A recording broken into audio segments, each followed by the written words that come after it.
Mr. President, I applaud the sponsors' courage in bringing to light these harrowing and urgent issues of large-scale corruption.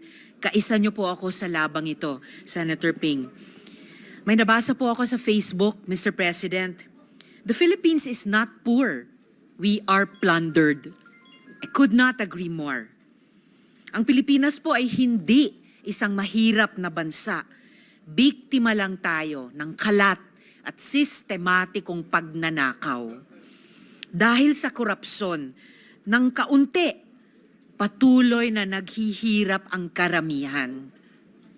Sa estimasyon mismo ng gobyerno, nasa 20% o 1/5 ng kabuoang budget ng bansa ang nawawala taon-taon sa korupsyon. Katumbas po yan ng tinatansyang 1.6 trillion pesos na ninanakaw mula sa mga Pilipino kada taon. 1.6 trillion. Kahit ako po ay nahirapang maintindihan kung gaano kalaking pera yan. Chineko po, at sa 1.6 trillion pesos, pwede na tayong mamigay ng tig-1 milyong piso sa 1.6 milyon na tao. Nakakalula po. Lahat na yan habang nalulunod na ang mga karaniwang Pilipino. Nalulunod sa taas ng presyo ng bilihin, sa trabahong hindi sapat ang kita, sa kalamidad at sa kawalan ng tugon at serbisyo publiko. Mayorya po ng mga Pilipino ay kumakayod ng tapat at nakikipagsapalaran ng patas.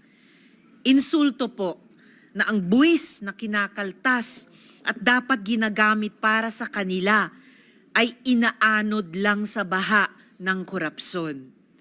Hirap na nga ang Pilipino, ninanakawan pa. Kung ang karaniwang Pilipino po ang magnakaw, kulong agad at pwedeng masira na ang buhay.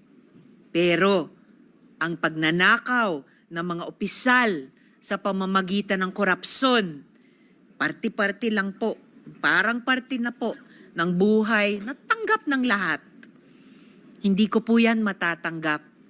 At makakaasa po si Senator Lacson sa pag-usisa sa isyung ito. Salamat po, Senator Ping. Mabuhay po kayo at pagaling po kayo ng lubos. Salamat po, Mr. President.